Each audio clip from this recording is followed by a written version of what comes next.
अकोले तालुक्यामधील मंडाळे गावातील शेतकरी भैरवनाथ जाधव हे गेल्या 7 दिवसांपासून आपल्या शेतामधील कोरड्या विहिरीत उपोषणाला बसले होते। पतसंस्थेचे कर्ज माफ व्हावे आणि शेतीच्या जप्तीची कारवाई थांबवावी या मागणीसाठी त्यांनी सुरू केलेलं आंदोलन अखेर शिवसेनेचे खासदार सदाशिव लोखंडे यांच्या शिष्टाईनंतर भैरवनाथ जाधव यांनी आपले आंदोलन मागे घेतले। शिवसेनेचे युवा नेते सतीशदादा भांगरे आणि भूमिपुत्र शेतकरी संघटनेने या उपोषणाला पाठिंबा दिला होता। सतीशदादा भांगरे आणि भूमिपुत्र गेले 7 दिवस या उपोषणस्थळी हजेरी लावत होते। खासदार लोखंडे हे मंगळवारी सहकार मंत्र्यांशी चर्चा करणार असून चर्चेवेळी पतसंस्थेचे अधिकारी हजर राहणार आहेत। सरकारने व्याज माफ करावे असे पत्र दिल्यास पतसंस्था तसा निर्णय घेईल असं पतसंस्थेच्या पदाधिकाऱ्यांनी सांगितलं आहे। त्यावर खासदार लोखंडे यांनी पुढाकार घेत येत्या मंगळवारी सहकार मंत्र्यांसोबत आपण एकत्रित बैठक घेऊन मार्ग काढू असं आश्वासन उपोषणाला बसलेल्या जाधव यांना दिल्यानंतर त्यांनी विहिरीबाहेर येत आंदोलन मागे घेत असल्याचं जाहीर केलं।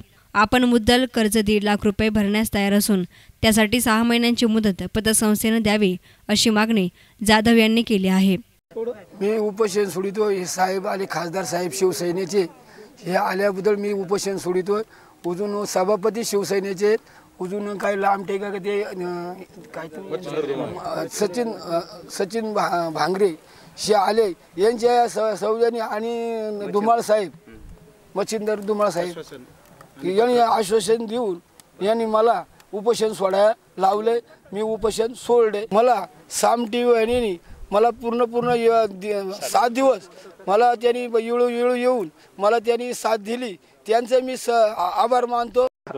खासदार साहेबांनी मला आश्वासन दिले का मंगळवारी आपण मंत्रालयामध्ये जाऊ, सहकार मंत्र्याकडे जाऊ आणि तुमच्या मंगळवारी सगळं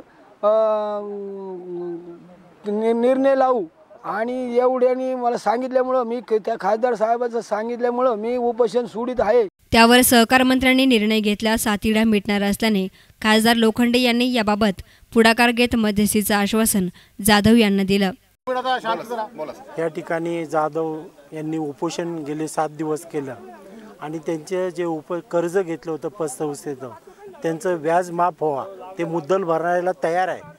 मी संबंधित सर्व संचालकांचे चेअरमॅनचे माझं बोलणं झालं आणि त्यांनी सांगितलं हे सर्व जनतेचे डिपॉझिटचे पैसे आहेत, आम्ही काही 1 लाख रुपये त्यांना माफ केलेला आहे आणि त्या संदर्भात आम्ही राज्य शासनाकडे तो प्रस्ताव व्याज आणि शासनाने जर आम्हाला आदेश दिले तर आम्ही पूर्ण माफ करायला तयार आहे। संबंधित मी सहकार मंत्र्यांना देखील विनंती करणार आहे आणि मंगळवारी आपले काय कार्यकर्ते आणि जाधव साहेबांना घेऊन मी मंत्रालयामध्ये सहकार मंत्र्यांकडच्या बैठकीमध्ये घेऊन पतसंस्थेचा घेऊन सबमिट करून ह्यांना जास्तीत जास्त मदत शासनाच्या वतीने मी करून द्यायला तयार आहे। त्यामुळे ह्यांनी उपोषण सोडल्याबद्दल जाधव यांचं मी अभिनंदन करेल आणि ह्यांना यश येऊ आणि शेतकऱ्यांना पूर्ण कर्जमाफी होईल या अपेक्षा व्यक्त करतो। खासदार साहेब तू मागे बढा। न्यूज रिपोर्टर भाऊसाहेब साळवे, एस9 मीडिया, अकोले।